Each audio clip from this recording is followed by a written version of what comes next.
नमस्कार साथियों, जितने भी हमारे शिक्षक साथी हैं जो बीपीएससी 3.0 री एग्ज़ाम, बीपीएससी 4.0 या बीपीएससी 70 तथा किसी भी अन्य कम्पिटिटिव एग्ज़ाम की तैयारी कर रहे हैं तो उम्मीद करता हूं कि अच्छे होंगे, स्वस्थ होंगे। साथियों, मैं आज आप लोग के लिए एनसीईआरटी सीरीज में क्लास 9th का हिस्ट्री का जो है एमसीक्यू चैप्टर वाइज करवाने जा रहा हूँ एनसीईआरटी का।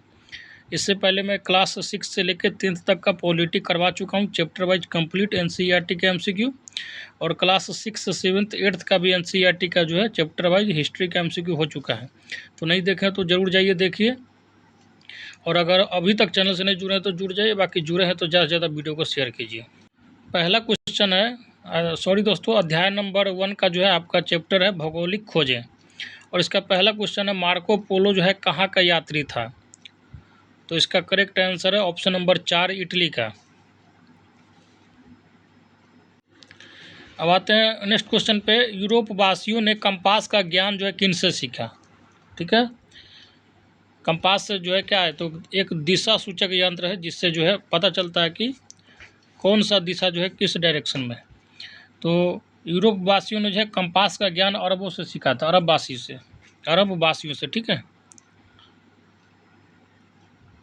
नेक्स्ट क्वेश्चन कह रहा है कि भारत में फ्रांसीसियों का आगमन जो है कब हुआ था। तो इसका करेक्ट आंसर है ऑप्शन नंबर 4, 1664 ईस्वी में।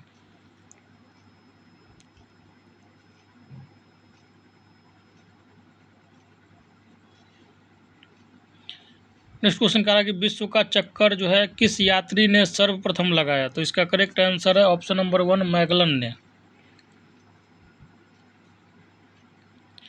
नेक्स्ट क्वेश्चन कह रहा है कि रेड इंडियन जो है कहाँ के निवासी हैं। तो इसका करेक्ट आंसर है आपका अमेरिका, ऑप्शन नंबर 4 हो जाएगा, अमेरिका का।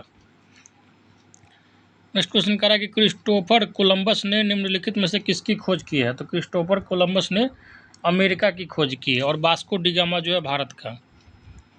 अब आते हैं साथियों अध्याय नंबर 2 पे, अमेरिकी स्वतंत्रता संग्राम, मतलब अमेरिका का जो है स्वतंत्रता संग्राम का जो है कैसे कैसे मिला। पहला क्वेश्चन है सप्तवर्षीय युद्ध में काफ़ी क्षति जो है किन देशों को हुई। तो इसका करेक्ट आंसर है आपका जो क्या होगा बताइए, ऑप्शन नंबर 4 हो जाएगा, इंग्लैंड और फ्रांस को। चूँकि सप्तवर्षीय युद्ध जो है इंग्लैंड और फ्रांस के बीच में हुआ था, और वो भी वर्चस्व की लड़ाई के लिए। ठीक है, तो इसमें जो है दोनों को क्षति हुआ। ठीक है, कुछ ना कुछ। नेक्स्ट क्वेश्चन कह रहा है कि बोस्टन का चाय पार्टी की घटना जो है कब घटी। तो इसका करेक्ट आंसर है ऑप्शन नंबर 1, 1773 में, और इसी घटना से जो है अमेरिका के स्वतंत्रता संग्राम का नींव पड़ा था, Boston T party. Next question कह रहा है कि विश्व का प्रथम लिखित संविधान जो है रिटन में जो है कॉन्स्टिट्यूशन जो है किस देश में लागू किया गया, प्रथम बार। ठीक है, तो इसका करेक्ट आंसर है ऑप्शन नंबर 3, अमेरिका में। और हमारे देश की तरह जो है अमेरिका का संविधान बहुत बड़ा नहीं है, मतलब एकदम लिमिटेड चीज़ है, और 16-17 पेज का ही है। नेक्स्ट क्वेश्चन करा कि अमेरिका का जो है प्रथम राष्ट्रपति कौन है। तो इसका करेक्ट आंसर है ऑप्शन नंबर 1, जॉर्ज वाशिंगटन, और इसी के नाम पे जो है उसकी राजधानी का भी नाम है, आपको पता होना चाहिए, वाशिंगटन डीसी। नेक्स्ट क्वेश्चन कह रहा है कि अमेरिका का संविधान जो है कब लागू हुआ। तो इसका करेक्ट आंसर है ऑप्शन नंबर 2, 1789 ईस्वी में। अब आते हैं साथियों अध्याय नंबर 3 पे, फ्रांस की क्रांति, रिवॉल्यूशन ऑफ फ्रांस। पहला क्वेश्चन है, कह रहा है कि लुई 16वां, रोमन में लिखा हुआ है, XVI का मतलब होता है 16।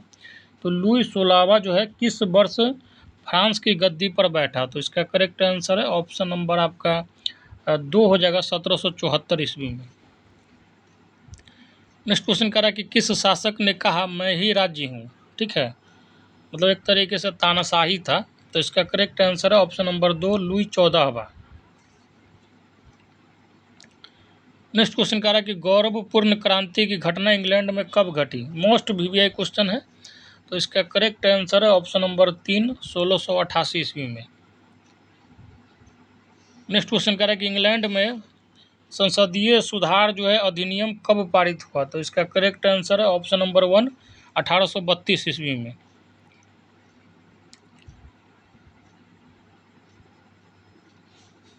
नेक्स्ट क्वेश्चन कह रहा है कि स्वतंत्रता, समानता तथा बंधुत्व का नारा जो है किस क्रांति से संबंधित है। मोस्ट VVI क्वेश्चन, और ये बहुत पूछा जाता है, ध्यान रखिएगा, फ्रांसीसी क्रांति से संबंधित है। फ्रांसीसी क्रांति का नारा था जो है स्वतंत्रता, समानता और बंधुत्व। नेक्स्ट क्वेश्चन कह रहा है कि 1856 में हुई पेरिस की संधि के प्रमुख प्रावधान थे। तो पहला ऑप्शन आपका कह रहा है कि सर्बिया की स्वतंत्रता को स्वीकार किया गया, बिल्कुल सही बात है।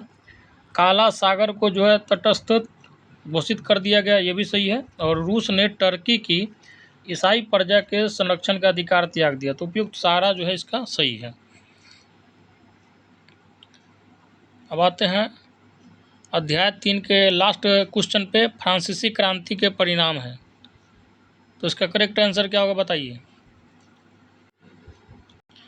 तो इसका जो करेक्ट आंसर है आपका उपयुक्त में से सभी है, ठीक है। लोगों को धार्मिक स्वतंत्रता मिली और जो है आगे जो आपका फ्रांसीसी क्रांति के कारण ये क्या हुआ, सामंती प्रथा का अंत हो गया। मतलब सामंती प्रथा का मतलब होता है पूंजीवादियों का जो दमन और शोषण का जो था दौर वो खत्म हुआ।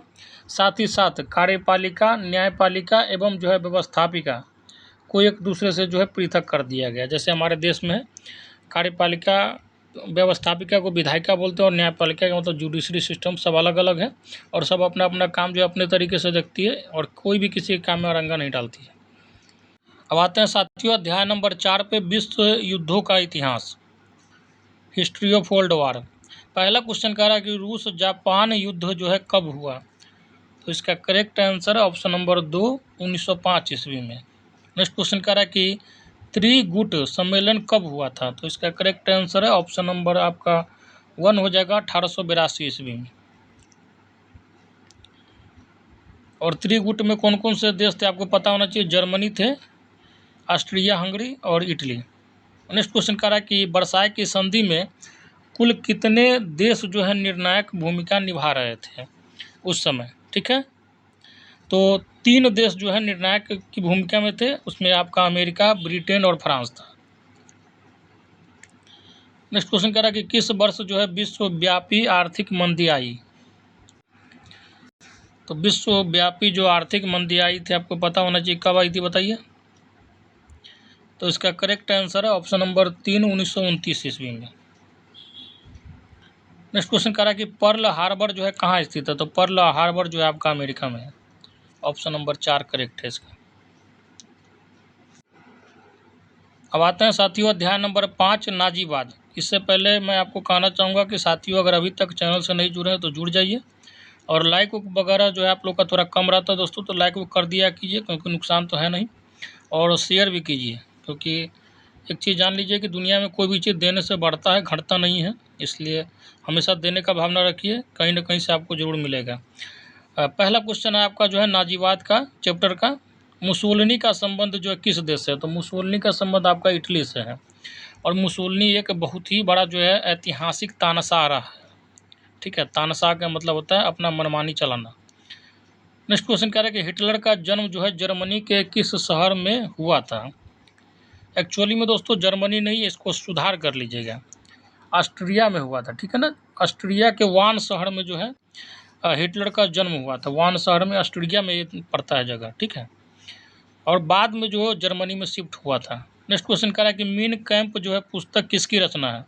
तो मीन कैंप जो है आपका हिटलर का एक बायोग्राफी है जिसमें जो है हिटलर अपने जो है जीवनी के बारे में जो है लिखे हुआ है। नेक्स्ट क्वेश्चन कह रहा है कि हिटलर को जो है चांसलर मनोनीत कब किया गया था बताइए। हिटलर को जो है चांसलर मनोनीत कब किया गया था। तो इसका करेक्ट आंसर क्या हो जाएगा आपका जो है, देखिए यहाँ पे आप करेक्ट कर लीजिएगा, 1833 होगा। सॉरी दोस्तों, मेरे मुंह से जो है 1833 निकल गया था। 1833 तो स्वतंत्रता संग्राम से पहले का समय हुआ। आप खुद सोचिए, जब एडोल्फ हिटलर जो है सुभाष चंद्र बोस के जो है ज़माने के आदमी हैं, तो 1933 है, ठीक है। और इसका करेक्ट आंसर आपका जो है 30 जनवरी जो है 1933 को हिटलर को जो है चांसलर मनोनीत घोषित किया गया था। डेट भी याद रख लीजिएगा क्योंकि मोस्ट वीवीआई क्वेश्चन है। चलिए नेक्स्ट क्वेश्चन कह रहा है कि जर्मनी की मुद्रा का नाम क्या था, ठीक है। जर्मनी की मुद्रा का नाम क्या था। तो शुरू में इसका जो है आपको पता होना चाहिए ड्यूस मार्क था, ठीक है। ऑप्शन नंबर 4 है इसका करेक्ट, शुरू में, ठीक है। नाम क्या था पूछा गया है। हालांकि अभी जो है जर्मनी नाटो में शामिल है, तो पूरा यूरोपियन कंट्री का एक कॉमन मुद्रा होता है, उसको यूरो बोलते हैं। ठीक है, लेकिन उस समय क्या था तो मार्क था। अब आते हैं साथियों अध्याय नंबर 6 पे, वन्य समाज और उपनिवेशवाद। पहला क्वेश्चन कह रहा है कि भारत की सबसे बड़ी जनजाति जो है कौन सी है? तो इसका करेक्ट आंसर जो है आपका ऑप्शन नंबर 1 है, गोंड। वर्तमान के अनुसार, हालांकि 2011 के डाटा के अनुसार जाइएगा, देखिए 2011 के डाटा के अनुसार जाइएगा तो भील होगा, ठीक है, बट अगर आप जो है करंट डाटा जो है अपडेटेड डाटा के हिसाब से जाइएगा तो गोंड होगा, इसलिए मोस्ट अप्रोप्रिएट जो है गोंड आंसर हो जाएगा। नेक्स्ट क्वेश्चन कह रहा है कि भारतीय वन अधिनियम जो है कब पारित किया गया? क्या हो जाएगा इसका करेक्ट आंसर? ऑप्शन नंबर 3 हो जाएगा 1865 ईस्वी में। नेक्स्ट क्वेश्चन कह रहा है कि जो है तमार विद्रोह कब हुआ था? तो एक्चुअली में तमार विद्रोह जो है 1782 से शुरू होकर 1820-21 तक चला था, ठीक है, कई चरणों में चला था। और तमार विद्रोह एक्चुअली में जनजातियों के द्वारा हुआ था, चूँकि जनजातियों के ज़मीन और एक तरीके से जंगल में जो है अंग्रेज अपना अधिकार जमाना चाह रहे थे उस समय, फैक्ट्री जो स्थापित करने के लिए, तो इसीलिए ये विद्रोह हुआ था। तो एक्चुअली में स्टार्ट जो है इसका 1782 में हुआ था, लेकिन चला था कई चरणों में, 1820-21 तक जो है लास्ट तक चला था। नेक्स्ट क्वेश्चन कह रहा है कि कंध विद्रोह जो है किस राज्य से संबंधित है? तो इसका correct answer option number 1 Odisha. Next question कह रहा है कि बिरसा मुंडा का जन्म जो है झारखंड के किस गांव में हुआ था? तो गांव पूछा जाए तो आपका उलीहातू हो जाएगा। अब आते हैं साथियों अध्याय नंबर 7 पे, शांति के प्रयास। पहला क्वेश्चन कह रहा है कि संयुक्त राष्ट्र के कितने अंग है? तो संयुक्त राष्ट्र के आपको पता होना चाहिए टोटल 6 अंग है। कितने? तो 6 अंग है।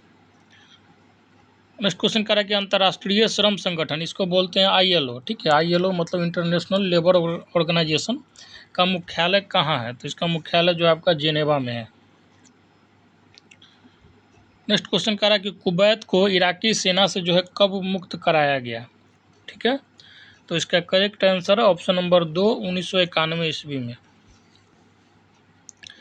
नेक्स्ट क्वेश्चन कह रहा है कि सुरक्षा परिषद में कितने देश जो है अस्थायी है, मतलब परमानेंट है? तो 5 देश जो है परमानेंट है, उसका नाम बता देता हूँ आपको। अमेरिका, ब्रिटेन, फ्रांस, चाइना और रसिया। हालांकि 10 कंट्री जो होते हैं वो टेम्पोररी रूप से जो है नियुक्त हो, मतलब एक तरीके से अपॉइंट किए जाते हैं, और जो है हमेशा चेंज होते रहता है। ये 10 कंट्री जो अस्थायी है, ठीक है, टेम्पोररी है। नेक्स्ट क्वेश्चन कह रहा है कि संयुक्त राष्ट्र संघ की स्थापना कब हुई थी? तो इसका करेक्ट आंसर है आपका ऑप्शन नंबर 4 1945 में 24 अक्टूबर के जो है तिथि के दिन हुआ था, और इसीलिए जो है संयुक्त राष्ट्र जो है दिवस मनाया जाता है 24 अक्टूबर को। अब आते हैं साथियों लास्ट जो है आपका चैप्टर है क्लास 9th के हिस्ट्री का अध्याय 8 कृषि और खेतिहर समाज। और इसका पहला क्वेश्चन है, कह रहा है कि कृषि की शुरुआत जो है किस काल में हुई थी, मतलब एग्रीकल्चर जो है किस पीरियड का देन है? तो ये हो जाएगा आपका नवपाषाण युग का, और नवपाषाण युग में ही जो है पहिए का आविष्कार भी हुआ था। तो ध्यान रखिएगा, ये अक्सर पूछा जाता है। नेक्स्ट क्वेश्चन कह रहा है कि निम्नलिखित में से रेशेदार फसलें जो है कौन सी है? आपको जो है देखकर ही पता चल जाएगा, ठीक है, जूट जो है रेशेदार फसलें हैं। नेक्स्ट क्वेश्चन कह रहा है कि कपास उत्पाद का श्रेय किस सभ्यता की देन है? ठीक है ना, कपास उत्पाद का श्रेय जो है किस सभ्यता की देन है? तो ये जो है आपका सिंधु घाटी सभ्यता की देन है, इंडस वैली सिविलाइजेशन की देन है। नेक्स्ट क्वेश्चन कह रहा है कि रबी फसल की जो है कब बुआई की जाती है? तो रबी फसल की बुआई जो है आपको अक्टूबर नवंबर के समय में होती है, और जो है आपका मार्च अप्रैल में जो है इसका कटाई हो जाता है, ठीक है, हार्वेस्टिंग कर देते हैं। और जो है एक्चुअली में ठंडी का फसल है, जैसे रबी फसल में क्या हो जाता है, तो गेहूं हो जाता है आपका, आलू आप लोग जो है उपजाते हैं, आलू के बीच में ही मटर लगा देते हैं, दलहन वगैरह जो होता है रबी का ही फसल है। चावल जो है आपका खरीफ फसल है। और नेक्स्ट क्वेश्चन कह रहा है कि धान जो है किस जलवायु की फसल है? तो धान जो है आपका उष्णाद्र जलवायु की फसल है, और धान क्या है तो खरीफ है, क्योंकि ये जो है आपको गर्मी के सीजन में होता है, और धान के जो है उपज के लिए अपेक्षाकृत गेहूं से ज़्यादा जो है पानी की ज़रूरत पड़ती है। तो ये था साथियों आप लोग का जो है क्लास 9th के हिस्ट्री का चैप्टर वाइज NCERT के MCQ। उम्मीद करता हूँ कि आपको पसंद जरूर आया होगा। तो अब बहुत जल्दी जो है दोस्तों आप लोग का क्लास 10th का जो है NCERT का MCQ आने वाला है, और थोड़ा वो लंबा रहेगा, तो 3-4 वीडियो में लाऊंगा, क्योंकि उसमें कम से कम जो है पर चैप्टर में 30 से 35 क्वेश्चन है। तो एकदम चलेगा। आप लोग जो है ज़्यादा से ज़्यादा शेयर कीजिए वीडियो को, और अगर नहीं जुड़े हैं तो ज़रूर जुड़ जाए चैनल से। धन्यवाद।